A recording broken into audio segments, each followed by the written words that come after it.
Break के बाद आपका स्वागत है। खबरों में आगे बढ़ेंगे। झारखंड में कई आयोग के पद खाली हैं। खाली पदों को लेकर सियासत भी तेज हो गई है। सरकार पर विपक्ष हमलावर होता नजर आ रहा है। सत्ता पक्ष ने भी विपक्ष पर तंज कसा है। ये बड़ी जानकारी।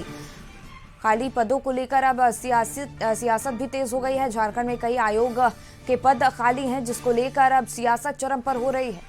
खाली पदों को लेकर सियासत तेज हो गई है। सरकार पर विपक्ष लगातार हमलावर नजर आ रहा है। सत्ता पक्ष ने भी विपक्ष पर तंज कसा है। सरकार सूचना आयुक्त की बात करे, लोकायुक्त की बात करे, मानवाधिकार आयोग की बात करे, इन पदों पर नियुक्ति ही नहीं चाहती। आप बताएं, इससे पहले भी बाबूलाल मरांडी जी को लंबे समय तक इन्होंने प्रतिपक्ष के नेता का दर्जा नहीं दिया पिछले विधानसभा में, और उसके बाद जब अमर बावरी साहब 1 साल से ज़्यादा थे तो भी इनकी नियुक्ति का जो बैठक होनी थी सूचना आयुक्त और लोकायुक्त की, वो नहीं बुलाई गई।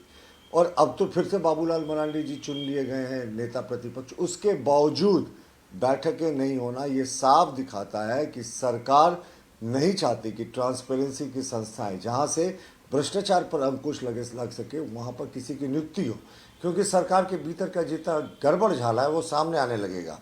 हाई कोर्ट और सुप्रीम कोर्ट की फटकार के बावजूद भी सरकार के कान में जू नहीं रेंग रहा है। मुझे लगता है अब वो दिन दूर नहीं जब इस सरकार के बड़े अधिकारी और सरकार के बड़े लोग कंटेम्प्ट ऑफ कोर्ट का शिकार होने जा रहे हैं। देखिए, नेता प्रतिपक्ष बनाने में जिसकी खाली घोषणा करनी थी, कोई फाइल थोड़ी बढ़ता है, उसका कोई प्रक्रिया थोड़ी होती है। आपको घोषणा करना था सिर्फ, उसमें आपने 4 महीना लगा दिया। यहां तो जो नियुक्तियां होनी है उसका प्रक्रिया है, उसका फाइल इनिशिएट हो चुका है, तमाम चीजें पाइपलाइन में हैं। बहुत जल्द उन संस्थाओं पर आप देखेंगे एक योग्य व्यक्ति की नियुक्ति हो जाएगी, चाहे लोकायुक्त हो, सूचना आयुक्त हो या अन्य संवैधानिक।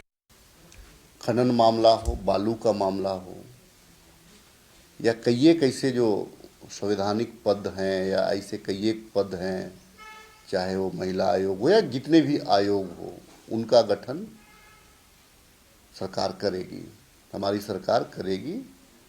और अभी जो है कि नेता प्रतिपक्ष के लिए मैं निश्चित तौर से विपक्ष को जरूर इस बात का कि इस बार नेता प्रतिपक्ष आपने टाइम से दिया है, तो मोटा मोटी हमको लगता है कि जो आपका जो मन में जो सवाल चल रहा है, उन सवालों की भरपाई हम लोग यथाशीघ्र करेंगे। आज हमारी टीएससी की स्थगित हो गया, क्या काफी चिंताजनक है। देखिए, बढ़िया से लागू कराया जाता तो